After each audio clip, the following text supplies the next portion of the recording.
El siguiente segmento tiene contenido o opinión.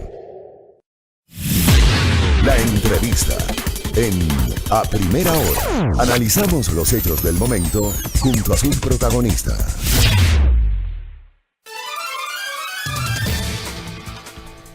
Muy bien, 8 de la mañana con 3 minutos.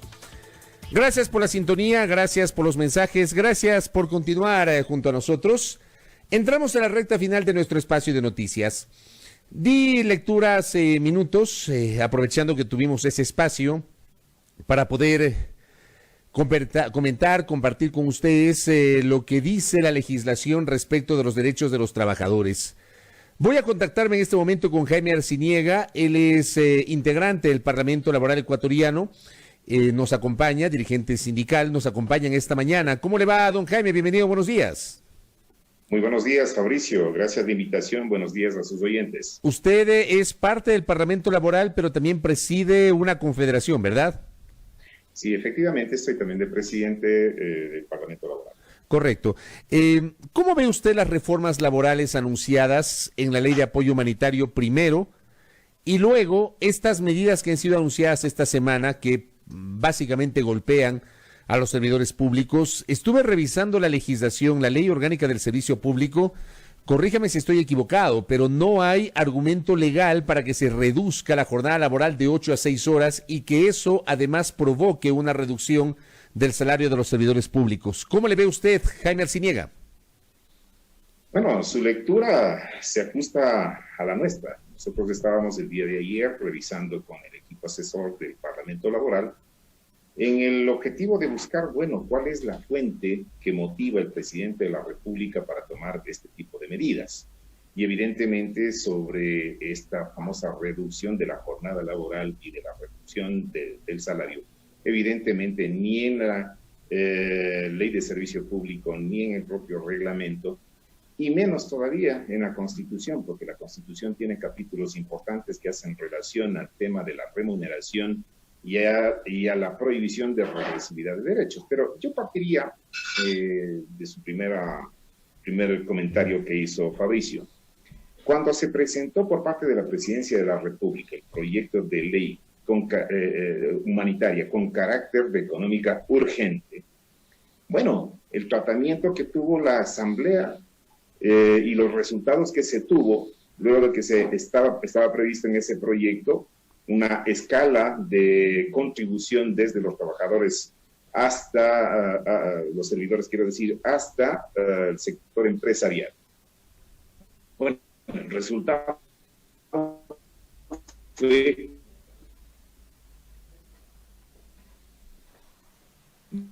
que nosotros por lo menos para la carácter fiscal y luego de esto llegan a acuerdos para plantear reformas en materia laboral que son regresivas cuando miramos la Constitución.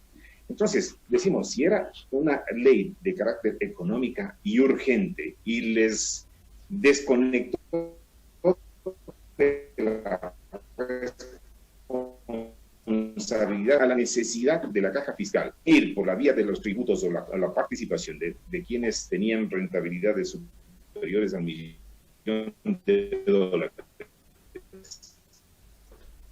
pues lo que ha hecho el presidente es abrazarse con ese sector y luego trasladarle el peso. Entonces, nosotros nos preguntamos, ¿en realidad tenemos un presidente o tenemos simplemente un mandatario? Uno entendería que él siendo mandatario, los mandantes somos el pueblo, pero más pensamos que detrás del mandatario hay poderes mucho más fuertes que no guardan relación con la lógica de buscar soluciones a las necesidades de la población en su conjunto, y lo que se está buscando es privilegiar a aquellos que tienen realmente, creo yo, o creemos nosotros, el poder sobre el mandatario. Las decisiones que se han venido tomando han sido estrechamente vinculados a los intereses de la derecha y dejando de lado entonces a la población ecuatoriana, y hoy más que nunca sin empleo, con precarización, con situaciones de necesidades urgentes frente a la pandemia, sin atención de salud como se debió haber correspondido. En fin, estamos viviendo un desgobierno. Es lamentable decirlo, pero estamos viviendo un desgobierno a tal magnitud que estamos pensando nosotros, oye, ¿cuándo se acercan las elecciones para ver alguna alternativa que pueda tomar el gobierno en función de las necesidades que tiene el país y no en la necesidad de provocar solamente apoyo para los sectores pudientes del país. Correcto. Estamos conversando con Jaime Arciniega. Hemos tenido algunas dificultades en esta primera parte de la entrevista porque se nos va un poquito el audio, luego retorna. Ojalá que se mejore en esta segunda parte. Estamos dialogando con Jaime Arciniega, quien preside el Parlamento Laboral Ecuatoriano. A ver, quiero empezar por la ley de apoyo humanitario antes de pasar a las últimas decisiones adoptadas con la reducción de la jornada laboral. La ley de apoyo humanitario básicamente lo que hace es tomar decisiones respecto de los trabajadores del sector privado. Le llaman en este proyecto de ley, permítame, le llaman medidas para apoyar la sostenibilidad del empleo. Desde el artículo 16, habla de los acuerdos de preservación de fuentes de trabajo, de la sanción al incumplimiento del acuerdo entre las partes, condiciones mínimas para la validez de los acuerdos, contrato especial emergente, reducción emergente de la jornada de trabajo, goce de vacaciones, prestaciones del seguro de desempleo, requisitos, priorización de contratación a trabajadores profesionales, bienes y servicios de origen local, estabilidad de los trabajadores de la salud. Esos son los artículos que constan en este capítulo de medidas para la sostenibilidad del empleo. Pero en el artículo 16, que habla de los acuerdos de la preservación de las fuentes de trabajo, dice lo siguiente: los trabajadores y empleadores podrán de común acuerdo modificar las condiciones económicas de la relación laboral con la finalidad de preservar las fuentes de trabajo y garantizar estabilidad a los trabajadores. Uno entiende, bueno, eso está bien. Dice luego, el acuerdo podrá ser propuesto tanto por trabajadores como por empleadores. Los empleadores deberán presentar de forma clara y completa los sustentos de la necesidad de suscribirlos para que el trabajador pueda tomar una decisión informada. Una vez suscritos los acuerdos, estos deberán ser informados al Ministerio del Trabajo, quien supervisará su cumplimiento.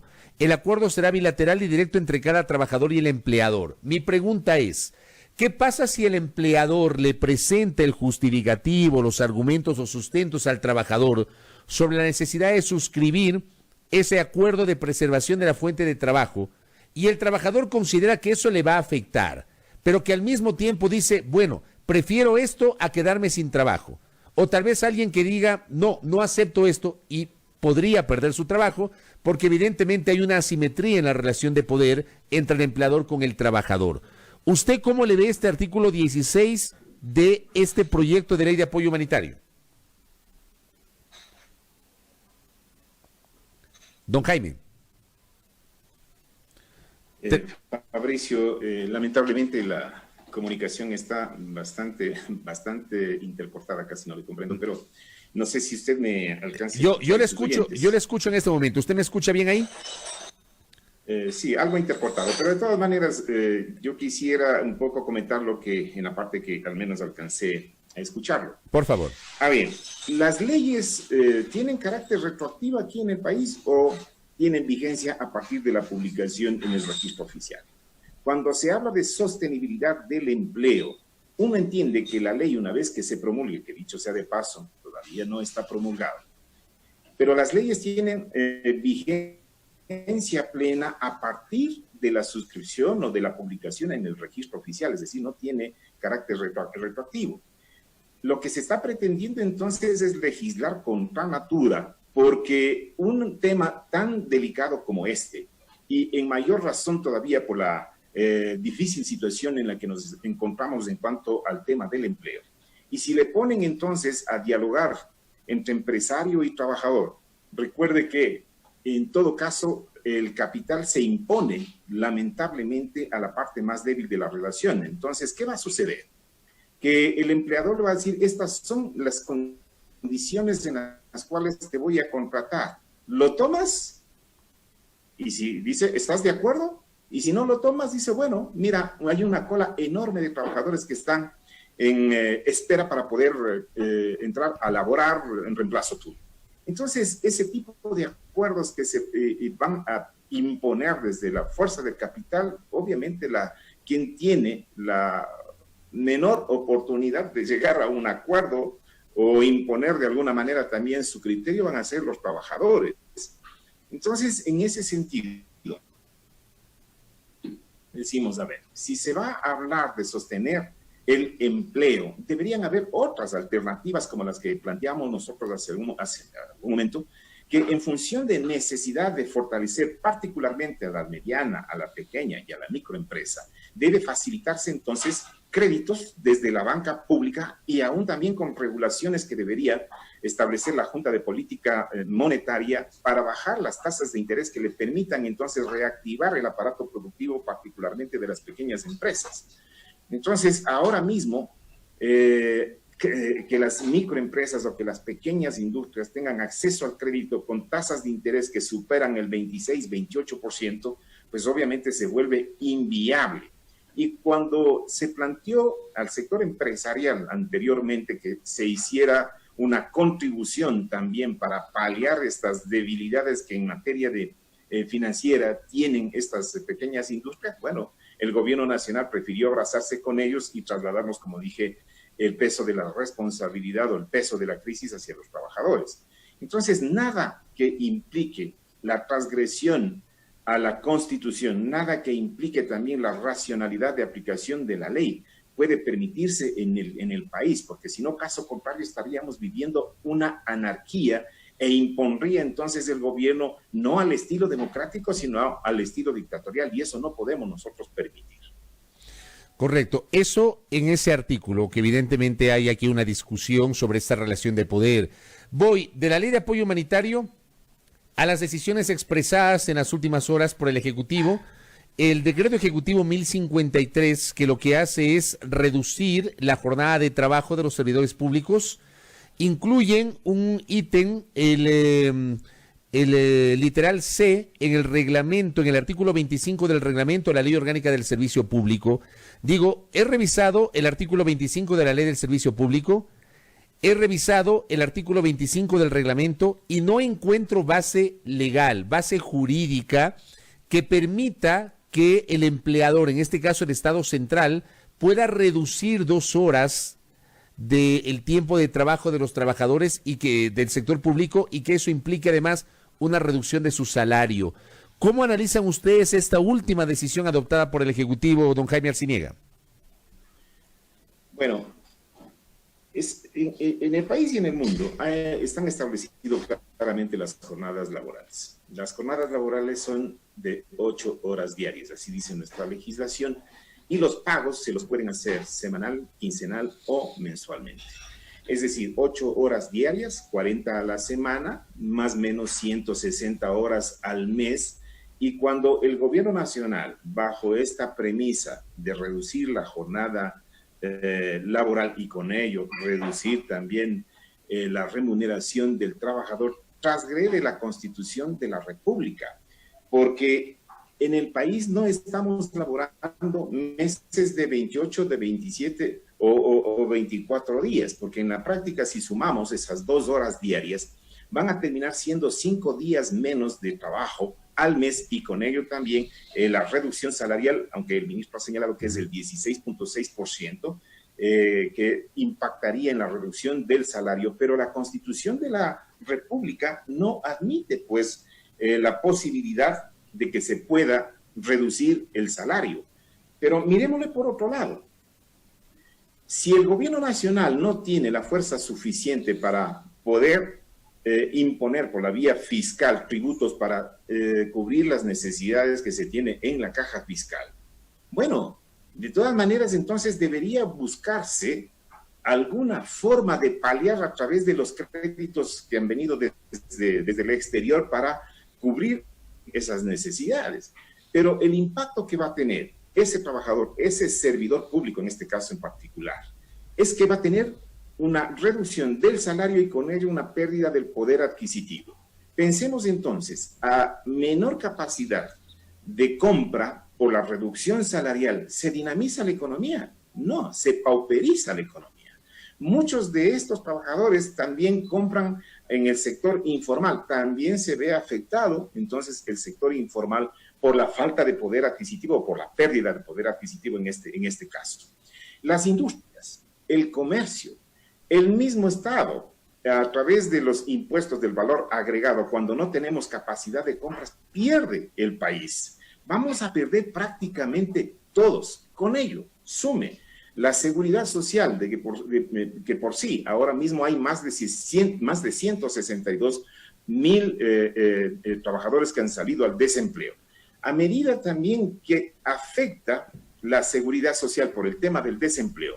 En el caso de los servidores públicos, si bien es cierto, se va a pagar la totalidad de la remuneración, pero recuerde que el trabajador ya va a tener una reducción del 16.6% que termina afectando no solo el bolsillo del trabajador, sino también a la seguridad social. Yo creo que, Fabricio, que estamos a palo de ciego. Usted hacía referencia claramente que no encuentra, y tampoco nosotros hemos encontrado, una norma de carácter legal o constitucional que le permita al presidente de la República emitir una revisión del reglamento, donde el propio reglamento tampoco lo permite. Por eso hablaba de que estamos a palo de ciego. Yo creo, estimado Fabricio, que sin duda alguna vamos a presentar las demandas a que corresponden a una acción de amparo, vamos a recurrir a una demanda de orden constitucional, pero particularmente estamos cansados que todas estas crisis que se han venido dando en el país pese sobre los hombros de los trabajadores, y nuestro escenario natural, al margen de las que tenemos espacio en el ámbito legal, pues van a ser las calles, no queda otra alternativa. Sabemos que estamos en estado de emergencia sanitaria, pero la necesidad es apremiante porque no va a haber posibilidad de vivir bien, como dice la Constitución, el buen vivir. El buen vivir va a ser solamente de los ricos y no de los pobres. Entonces, en ese sentido, vamos a salir a las calles sin duda alguna. ¿Cuándo lo van a hacer? Por ahí quiero empezar. ¿Cuándo van a salir a las calles? ¿Qué tienen previsto? ¿Cómo lo van a hacer? ¿Cómo se van a organizar? ¿Cómo van a articular esas protestas?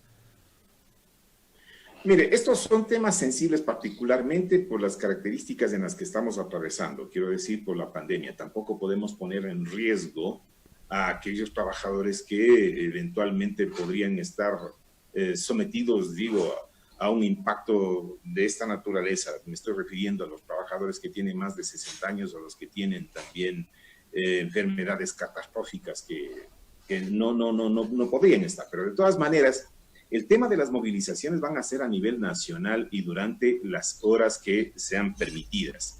Y si el gobierno nacional no reacciona y si el gobierno nacional no pone oídos a los trabajadores, pues el tema del coronavirus, el tema del estado de emergencia puede rebasarse también, porque no estamos nosotros en condiciones de soportar imposiciones desde el Ejecutivo sin el razonamiento ni la justificación legal, jurídica y más que todo humana que debería tener el presidente de la República.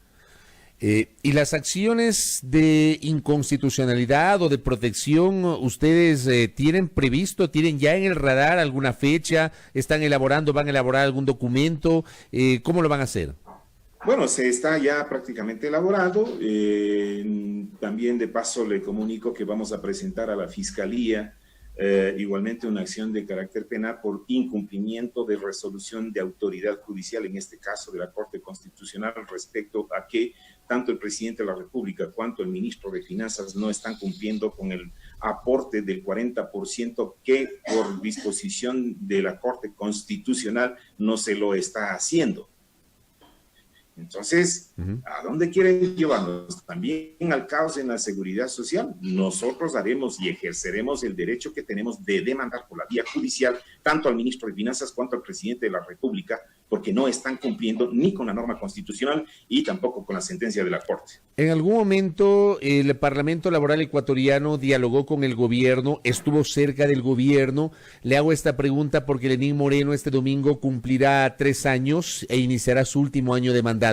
En estos 3 años, ¿en algún momento del gobierno del presidente Moreno hubo acercamientos con el Parlamento Laboral Ecuatoriano? No, lamentablemente no ha habido esa opción por parte del gobierno. Es más, nosotros hemos cuestionado a través de los organismos internacionales en materia laboral. Me estoy refiriendo a la Organización Internacional del Trabajo. Ellos han enviado una carta al ministro señalando también que sobre las propuestas de reformas que se plantearon a la Asamblea no hemos sido consultados. Recuerde que el país es suscriptor del convenio 144 que al Estado le obliga a consultar a empleadores y trabajadores. Aquí lo que se está haciendo es imponer desde el Ejecutivo y sin tomar en consideración las obligaciones y las responsabilidades que tiene también frente a la Organización Internacional del Trabajo. Esto, sin duda alguna, va a demandar también una queja al Estado ecuatoriano, en este caso al gobierno, respecto de la violación a los convenios internacionales. En todo caso, las demandas que vamos a hacer también por la vía judicial y constitucional estamos elaborando ya. Oiga, tengo un mensaje de un oyente que le voy a trasladar ese mensaje. Dice que usted, y le traslado esta pregunta, usted defendió la consulta popular y ahí hubo un acuerdo con el gobierno. ¿Es así, don Jaime Arciniega? Mire, cuando en la consulta se estableció, por ejemplo, la universalidad de la seguridad social, entre ellos ingresaban también las trabajadoras no remuneradas del hogar, ¿qué esperaban entonces? Que digan, no, yo no estoy de acuerdo, no ingresen a la seguridad social. Eso sería egoísta de nuestra parte y tener una visión muy corta de realidades. No puede la seguridad social ser un privilegio única y exclusivamente de quienes tenemos la suerte, o casi diría la suerte de lotería, de tener relación de dependencia, cuando la seguridad social debería llegar prácticamente a todos y lamentablemente no se ha hecho. Pero solamente en ese tema. No, hay varios otros temas en los cuales nosotros dijimos no, y en otros obviamente estuvimos en acuerdo, pero este no es un tema de apoyar al gobierno. Claro, nacional, lo que pasa es que hay algunos sectores, hay algunos segmentos de la sociedad que responsabilizan o que atan el momento que vivimos con lo que pasó en la consulta popular del 4 de febrero del 2018. Y hay gente que piensa que en su momento ciertos sectores que respaldaron la consulta popular hoy se están desmarcando del gobierno. Yo por eso le hago esa pregunta, don Jaime. No, mire, nosotros como dirigentes sindicales, el gobierno de centro, de derecha, de izquierda, de arriba o de abajo, tenemos la obligación de dialogar porque es parte de nuestra responsabilidad y la obligación del Estado escuchar también. Y sobre temas de política, pues evidentemente como organización de trabajadores estamos nosotros en la obligación de hacerlo también. Antes, no es que hayamos estado de acuerdo con el gobierno de Correa, es más, hemos estado en franca confrontación, pero en términos de buscar que no se afecte los derechos de los trabajadores, hemos dialogado. Usted recuerda, en la Ley de Justicia Laboral, nosotros hicimos cambios importantes con el gobierno anterior. Con este gobierno, lamentablemente, no hemos tenido ninguna posición. Nunca ha habido un diálogo franco, sincero, sobre temas laborales o de seguridad social. Es una entera deuda que tiene el gobierno nacional. Pero me llama la atención escuchar eso porque, a ver, el presidente Moreno dice que este es el gobierno del diálogo. El presidente Moreno en los primeros meses de su administración convocó al diálogo, habló de una gran conciliación nacional, se armaron mesas de diálogo con diversos sectores. Me llama la atención, digamos, lo que usted nos dice cuando el gobierno insiste en que este es el gobierno del diálogo. No ha habido nada de eso. Eso ha sido nada más una expresión del gobierno del presidente Moreno, pero que en la práctica no ha sucedido, y por eso es que cuestionamos. Por eso estoy señalando inclusive que la propia OIT está haciendo referencia de que no existe el diálogo en absolutamente nada, y menos todavía sobre los temas que se están tratando ahora, tanto en el legislativo cuanto en el ejecutivo. Así que es una farsa, es una mentira del presidente de que haya diálogo, por lo menos con nosotros no. O a lo mejor con nosotros, con quienes tenemos divergencias, no quiere conversar, pero a lo mejor con sus atláteres y amigos, sí. Usted se refiere a la CUT. Bueno, la CUT tiene una ductibilidad. Bueno, la CUT, creo que lo perdimos a nuestro invitado. ¿Algún problema? Tratamos de sacar la entrevista, creo que había algún problema con la internet de Jaime Arciniega. Algunos tramos no le pudimos escuchar bien, lo acabamos de perder en este momento. Era importante conversar con él, me queda clara su posición en torno a este tema. Creo que ya no lo vamos a poder recuperar a Jaime Arciniega, quien es presidente del Parlamento Laboral Ecuatoriano. A ver, no están de acuerdo con la ley de apoyo humanitario, no están de acuerdo con el decreto ejecutivo que emitió el presidente de la República respecto de la reducción de la jornada laboral. Habla de activar una serie de acciones que se podrían traducir en protestas y movilizaciones. También habla de la presentación de recursos jurídicos que correspondan ante la Corte Constitucional, y nos ha dicho que no han tenido durante los 3 años de mandato de Lenín Moreno ningún tipo de acercamiento con el gobierno, y eso está claro, eso lo hemos comentado en varias ocasiones en estos micrófonos, en el sentido justamente de que el gobierno ha preferido hablar con un segmento de los trabajadores sindicalizados, con la CUD, y en la última parte justamente lo que estaba diciendo iba a coincidir con eso, la ductibilidad de la CUT. La CUT era una organización sindical muy cercana al gobierno anterior y resulta que hoy sus dirigentes denostan al gobierno anterior y respaldan al gobierno actual. Entonces, esa ductibilidad que tienen algunos sectores, algunos de los dirigentes, es lo que genera muchas veces desconfianza entre la opinión pública. Pero bueno, así están las cosas. Gracias a Jaime Arciniega. 8 de la mañana con 28 minutos en la primera hora por Majestad Radio.